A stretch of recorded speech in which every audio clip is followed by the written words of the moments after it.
Now, hello students. This is time for your chemistry class. So please join immediately.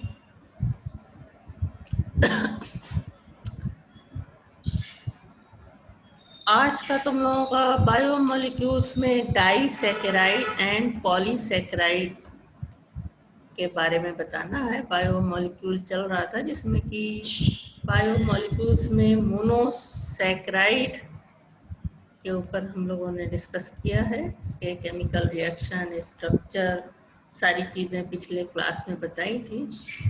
और आज का class जो है इसमें हम डाइसैकेराइड और पॉलीसैकेराइड पे डिस्कस करेंगे। पिछले क्लास में भी एक डाइसैकेराइड पे डिस्कस किया था, सुक्रोज, किस तरह से उसका प्रिपरेशन होता है, किस तरह से स्ट्रक्चर होता है और उसकी प्रॉपर्टीज किस तरह से होती है। तो आज हम दूसरी डाइसैकेराइड जैसे कि माल्टोज और लैक्टोज के बारे में डिस्कस करेंगे। तो just 2 minute.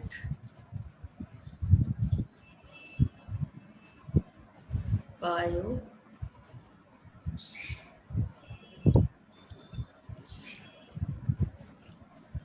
Yes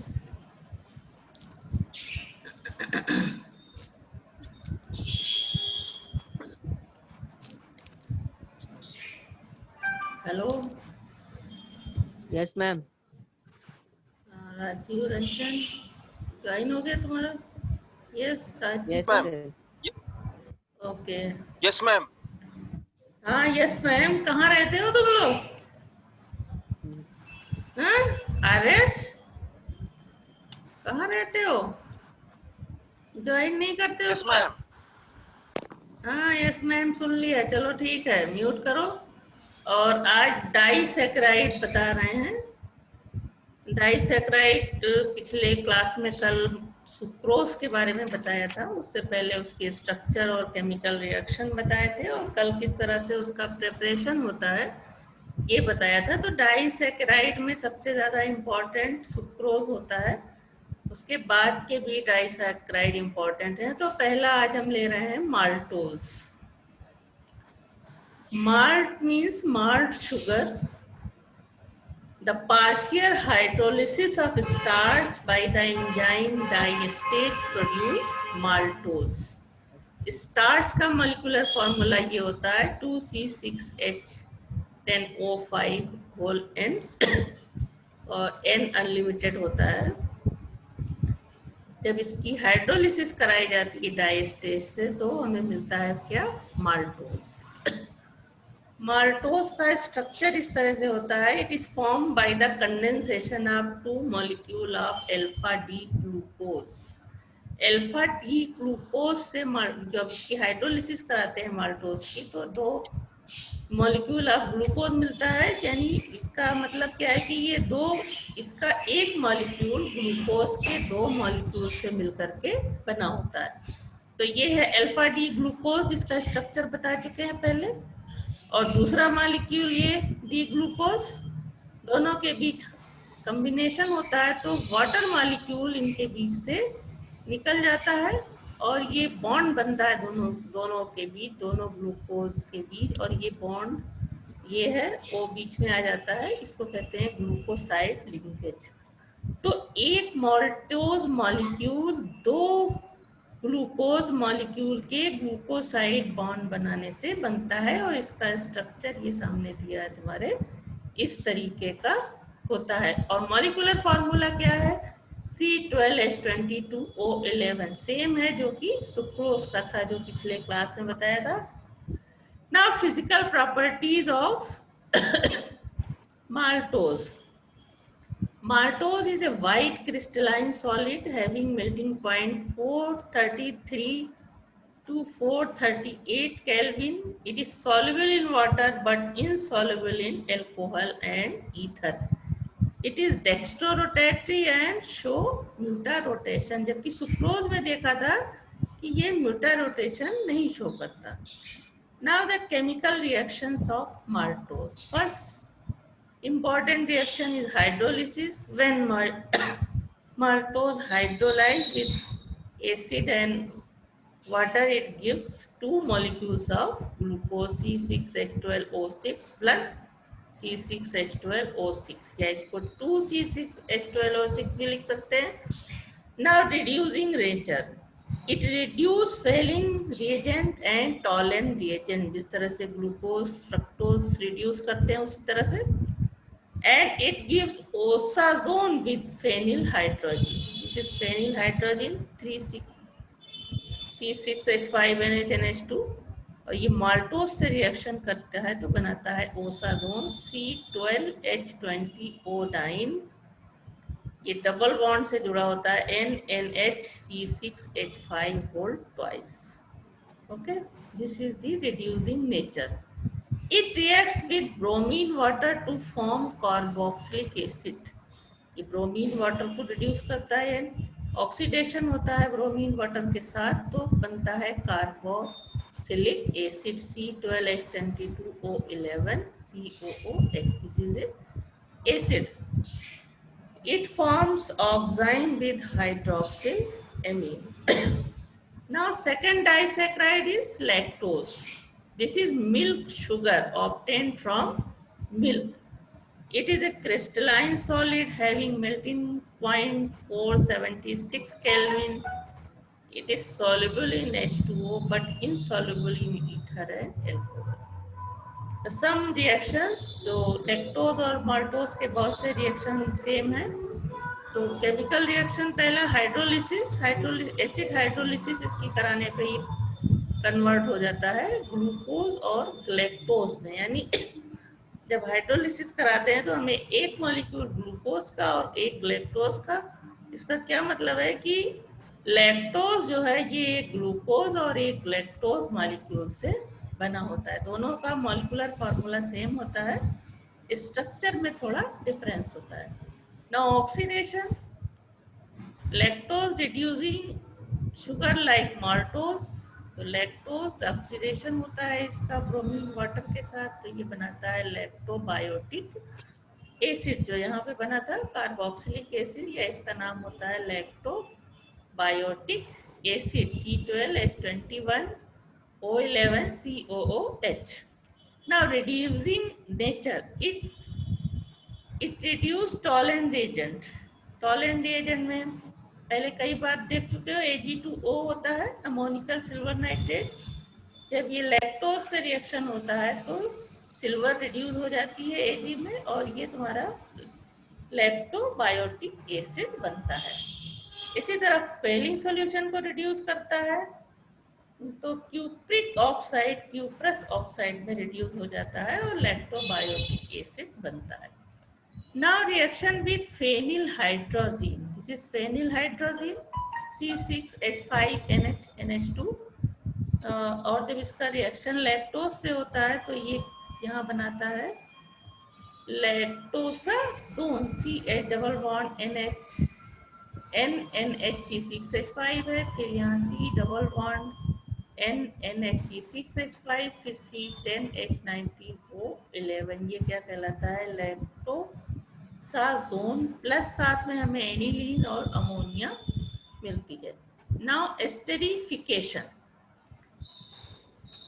acetic anhydride से रिएक्शन होता है लैक्टोज का in presence of sodium acetate तो बनता है lactose octa acetate C12H14O3 COOCH3 whole 8 plus 8CH3COOH.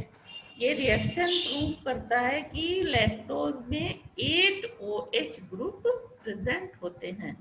इस तरह का क्वेश्चन आता है कि प्रूव करो कि इसमें 8 OH ग्रुप प्रेजेंट है. कई जगह पे बताया है लैक्टोज में भी ग्लूकोज में कितने OH ग्रुप होते हैं, इनका भी कंफर्मेशन रिएक्शन बताया है. तो इन रिएक्शंस का ध्यान रखना है. फर्मेंटेशन होता है लैक्टोज का ईस्ट या लैक्टोबैसिलस वल्गैरियस बैक्टीरिया की प्रेजेंस में तो बनता है lactic acid CH3CHOH COOH. This is lactic acid.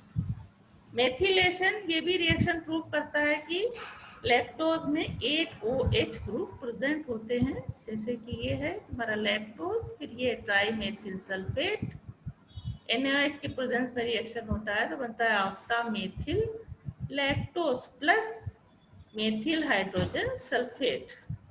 Now formation and structure of lactose, जैसे अभी उसका देखा था माल्टोज का स्ट्रक्चर, तो ये दो तरह के स्ट्रक्चर हैं, ये साइक्लिक स्ट्रक्चर और ये ओपन चेन स्ट्रक्चर है। हावर्स प्रोजेक्शन फार्मूला कहलाता है। अभी हाइड्रोलिसिस में देखा था एक यूनिट ग्लैक्टोज मिलता है और एक यूनिट ग्लूकोज, तो ये दोनों आपस में कंबाइन होके वाटर मॉलिक्यूल एलिमिनेट करके आपस में ग्लूकोज साइड बॉन्ड बनाते हैं ये। और ये पूरा किस चीज़ का स्ट्रक्चर है? लैक्टोज का। इसमें ये यूनिट किसकी है? ग्लैक्टोज की, और ये है ग्लूकोज की, यानी इसके स्ट्रक्चर में एक ग्लूकोज और एक लैक्टोज मॉलिक्यूल होता है। इसी तरह फिशर प्रोजेक्शन फॉर्मूला इस तरह से होता है। इसमें क्या है? ग्लूकोज का C4 कार्बन ग्लूकोसाइड बॉन्ड बनाता है ग्लैक्टोज के C1 कार्बन के साथ, और ये लैक्टोज का इस तरह का स्ट्रक्चर होता है। तो दो तरह के स्ट्रक्चर्स को मान्यता है सारे जो डाइसैक्राइड है उनको, मोनोसैक्राइड, डाइसैक्राइड, पॉलीसैक्राइड का। तो ये सारे क्या थे? डाइसैक्राइड। अब हम बात करेंगे पॉलीसैक्राइड। पॉलीसैक्राइड मीन्स बहुत सारे मोनोसैक्राइड जुड़ करके जब सैक्राइड बनाते हैं या कार्बोहाइड्रेट बनाते हैं तो वो कहलाता है पॉलीसैक्राइड। पॉलिस थोड़ा सा और yes, polysaccharides are natural polymers in which a large number of monosaccharide units are joined together with glucoside bonds. Their general formula is C6H10O5 where N is large number. They are colorless, tasteless, and water insoluble. They are stored in animal and plants in different forms. Important polysaccharides are starch, cellulose, glycogen and dextrine. तो one by one हम थोड़ा बहुत जानते हैं, जानने की कोशिश करते हैं। पहला है starch. Tubers of potato are also important source of starch. On hydrolysis, it gives alpha D glucose. यानी स्टार्च की जब हम हाइड्रोलिसिस करते हैं एमाइलोज की प्रेजेंस में, तो हमें C12H22 है यहाँ पे, इसको करेक्ट कर लेना, 2 नहीं है, C12H22O11 यानी माल्टोज मिलता है, और माल्टोज कन्वर्ट हो जाता है ग्लूकोज में। तो हाइड्रोलिसिस क्या शो करती है कि स्टार्च में जितनी भी स्ट्रक्चरल यूनिट है वो ग्लूकोज है, क्योंकि जब स्टार्च की हाइड्रोलिसिस कराई जाती है तो हमें फाइनल प्रोडक्ट क्या मिलता है? Glucose. Starch is non-reducing and does not react with tolerant reagent and failing solution. पहले भी बताया था कि जब स्टार्च इस लार्ज नंबर में ग्लूकोज यूनिट जुड़ करके स्टार्च बना रही है तो खुद स्टार्च रिएक्शन नहीं करता, बल्कि जब ये हाइड्रोलाइज होके ग्लूकोज यानी स्मॉल यूनिट में टूट जाएगा तब ये इस तरह के रिएक्शन देगा। Then starch is non-reducing and does not react with tolerant reagent, failing solution. It does not form fossa zone, while prove that all the C1 of glucose unit are involved in glycoside linkage. आपस में बंधने में ही ये busy होते हैं, तो इसलिए ये रिएक्शन में पार्टिसिपेट नहीं करते। जब ये अलग अलग टूट जाएंगे ग्लूकोज यूनिट तब ये रिएक्शन देंगे। Starch is polymer of alpha D glucose and it may be separated into two fractions, amylose 15 to 20% and amylopectin 80 to 85%. तो किसी भी सोर्स से जो हमें स्टार्च मिलता है तो उसमें दो फ्रैक्शन होते हैं। एक वाटर सोल्यूबल फ्रैक्शन होता है जो करीब 15 to 20% होता है, और दूसरा फ्रैक्शन होता है जो कि इनसॉल्युबल होता है, एमाइलोपेक्टिन कहलाता है। ये 80 to 85% तक होता है। तो पहला फ्रैक्शन है अल्फा एमाइलोज या ई fraction. It is linear polymer of D-glucose having approximately 200 to 1000 alpha D glucose units. यानी जो स्टार्च का ये पार्ट होता है इसमें ग्लूकोज के 200 से 1000 यूनिट तक आपस में जुड़ करके एक मॉलिक्यूल एमाइलोज का बनाते हैं. C1 of one alpha D glucose is attached to C4 of the another alpha D glucose with glucoside bond.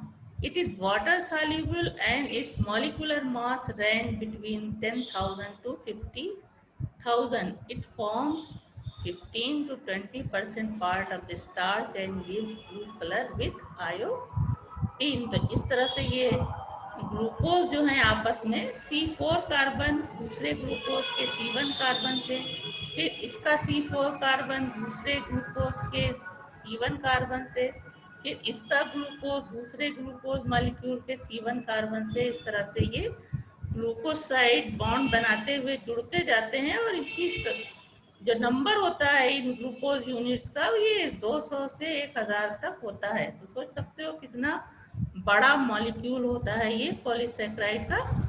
तो ये फिशर स्ट्रक्चर ऑफ ग्लूकोज था, एमाइलोज था, और ये है हार्वर्ड स्ट्रक्चर. साइक्लिक स्ट्रक्चर जब ग्लूकोज का दिखाएंगे तो ये ग्लूकोसाइड बॉन्ड से इस तरह से C1 C4 C1 C4 इस तरह से आपस में जुड़ते जाते हैं और स्टार्च का एमाइलोज जो फ्रैक्शन होता है उसको बनाते हैं. दूसरा है बीटा एमाइलोज और बीटा फ्रैक्शन या एमाइलो पैक्टिन. दूसरा फ्रैक्शन जो बताया कि वो इनसॉल्युबल होता है और ज़्यादा अमाउंट में पाया जाता है. It is branch chain polymer. जैसे ये जो है सीधे जुड़ते चले जा रहे हैं तो ये स्ट्रेट चेन पॉलीमर हो गए, और वो ब्रांच चेन पॉलीमर होता है जिसका स्ट्रक्चर अभी आगे दिखाएंगे. Polymer of D-glucose which is constituted by hundreds of small chain having 20 to 30 alpha D-glucose unit. In it, small chain are formed by glucoside bonds between C1 and C4. These chains are joined C1 to C6 bond. This fraction does not give blue color with iodine. तो अभी जो amylose के बारे में बताया उसी के बारे में थोड़ा सा और यहाँ पे देख लो. Starch is the major food reserve material of storage polysaccharide of plants. It is white amorphous substance with no taste और smell and sparingly soluble in water. When heated to a temperature between 473 to 523, it changes into dextrin. A higher temperature carrying occurs when boiled with dilute acid or hydrolyzed by the enzyme amylase present in saliva. Starch ultimately yields glucose. जो अभी बता चुके हैं reaction वही है ये. Starch को heat करते हैं तो ये डेक्स्ट्रिन में बदलता है, फिर इसको एसिड हाइड्रोलिसिस कराई जाती है तो माल्टोज में, उसके बाद ये फाइनली ग्लूकोज में कन्वर्ट हो जाता है. When treated with enzyme diastase it yields maltose. Starch is a non-reducing saccharide. It's neither reduced tolerant reagent nor forms an oxazone. This suggests that all hemiacetal OH groups of glucose units at C1 are not free but are involved in glycoside linkage. सारी चीजें भी देखा है. Starch solution gives a blue color with a drop of iodine which disappears on heating and reappears on cooling. The exact chemical nature of the starch varies from source to source. Even the starch obtained from same source consist of two fraction. यही चीज अभी बताया तुम लोगों को. दो fraction होते हैं, एमाइलोज और एमाइलोपैक्टिन. एमाइलोज कितना था 20%, जिसके बारे में अभी डिटेल में देखा कि इसका स्ट्रक्चर इस तरह से होता है कि आपस में ये एक दूसरे से ग्लूकोसाइड बनाते हुए ग्लूकोज यूनिट जुड़ते जाते हैं. उसके बाद बताया था एमाइलोपेक्टिन, जो कि 80% पार्ट होता है तुम्हारे स्टार्च का, जो हमें किसी भी सोर्स से मिलता है, और इसका स्ट्रक्चर इस तरह से होता है। ये ग्लूकोज यूनिट आपस में जुड़ते हैं, C1 कार्बन C4 से जुड़ेगा, उसके बाद यहाँ पे भी ये C1 कार्बन C4 सारी ग्लूकोज यूनिट आपस में जुड़ती हैं, और साथ में इसका C1 कार्बन इस ग्लूकोज के C6 कार्बन के साथ दूसरा ग्लूकोसाइड बॉन्ड बनाता है। तो इस तरह से इसका स्ट्रक्चर जो होता है ये ब्रांच स्ट्रक्चर होता है। इसलिए स्ट्रक्चर चूंकि कॉम्प्लिकेटेड होता है इसलिए ये इनसॉल्युबल होता है।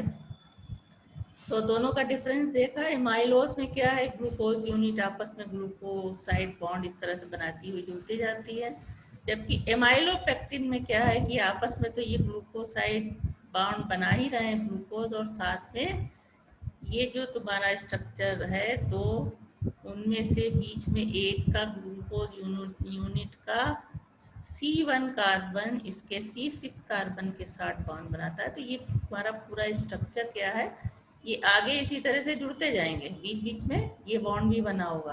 तो ये पूरा स्ट्रक्चर किसका है, एमाइलोपेक्टिन का।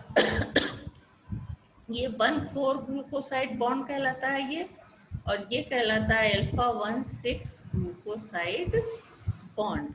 So this is the structure of amylopectin, that is starch. Now uses of starch. Starch and its derivatives are used as the most valuable constituent of food as rice, bread, potato, corn, flour, इस सारी चीज़ों में होता है। In the manufacture of glucose, dextrin and adhesive में इसका use होता है। It is paper and textile industry में यूज होता है। In calico printing as a thickening agent of colours इसमें यूज होता है। It is use in nitro starch is use as an explosive. Starch acetate is a transparent gelatin like mass and is use mainly for making sweet. तो ये कुछ uses थे जो यहाँ chart में दिए हुए हैं। Now another polysaccharide is cellulose. It is found in all plants and so is the most abundant of all carbohydrates. Biology वाले जानते होंगे सेलुलोज के बारे में ज़्यादा, क्योंकि ये प्लांट सेल की जो बाहर की लेयर होती है उसको बनाता है, सेल वॉल जिसको बोलते हैं, and other structure feature of the plants. It is the material used to form cell wall and other structure feature of the plants. Wood is about 50% of cellulose and the rest is lignin. Cotton 90 to 95% cellulose and paper are largely composed of cellulose. In fact, more than 50% of all the living matter is cellulose.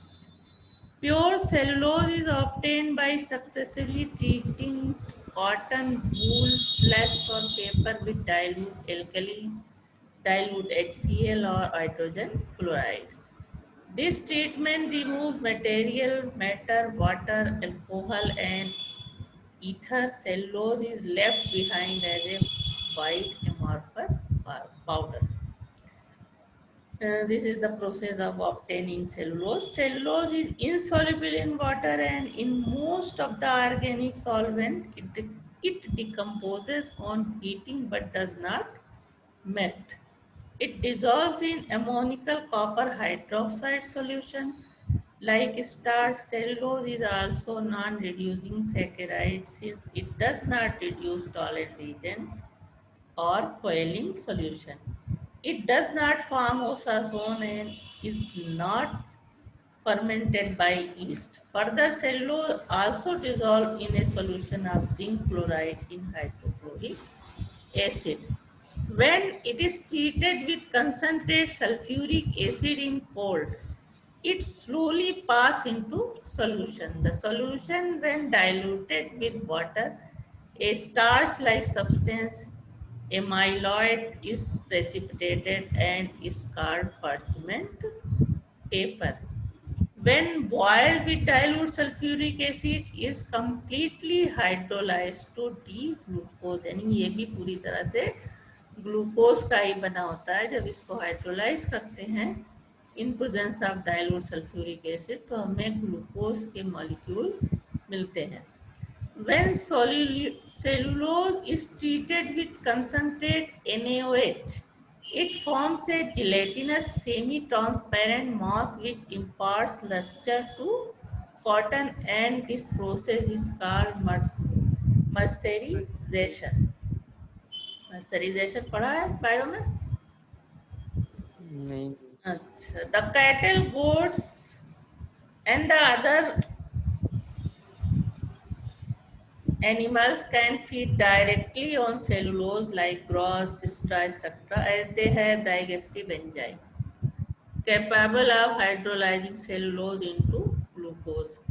Man and many other mammals lack the necessary enzymes in their digestive tract and thus cannot use cellulose as food stuff.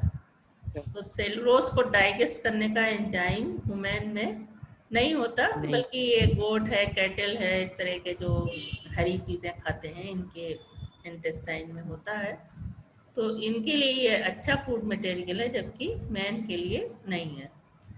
The molecular formula of cellulose is C6H10O5। सबके molecular फॉर्मूले देख रहे हो, एक ही है। The value of N is very large, 1000 to 3000, and varies from source to source. Cellulose is a linear polymer of beta D glucose in which C1 of one glucose unit is connected to C4 of other by beta D glucoside linkage as shown here. तो glucose unit आपस में जुड़ करके cellulose बनाते हैं, और ये सब बीच, इनके बीच कौन सा बॉन्ड? ग्लूकोसाइड बॉन्ड, जो अब तक देखते रहे हो, इन ग्लूकोज यूनिट के बीच ग्लूकोसाइड बनता है, और इस तरह से ये सेलुलोज का स्ट्रक्चर होता है।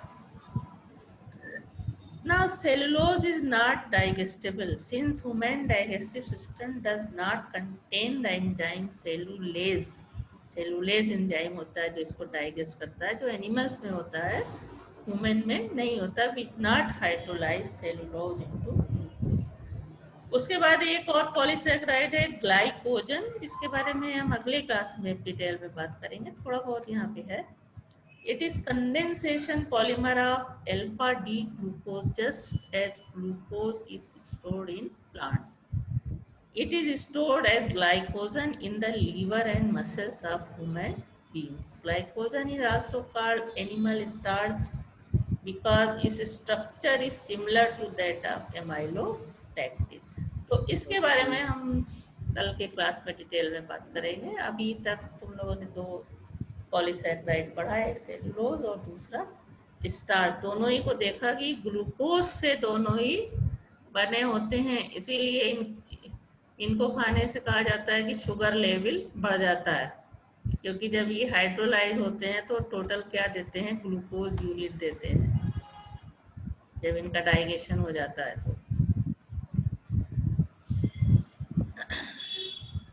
तो आज का क्लास पूरा हुआ। पॉलीसैकेराइड में, हाँ, पॉलीसैकेराइड में अब एक और वही ग्लाइकोजन के बारे में थोड़ा बहुत बताना है, तो कल के क्लास में वो बताएंगे। उसके बाद दूसरा इम्पोर्टेंट बायोमॉलिक्यूल है प्रोटीन, इसके बारे में भी पढ़ा होगा तुम लोगों ने बायो में थोड़ा बहुत। तो यहाँ केमिकल ही हमने, हाँ, केमिकल स्ट्रक्चर वगैरह और के बारे में पढ़ना है, तो कल के क्लास में वो भी थोड़ा बहुत शुरू हो जाएगा। Okay Okay, ma'am. मैम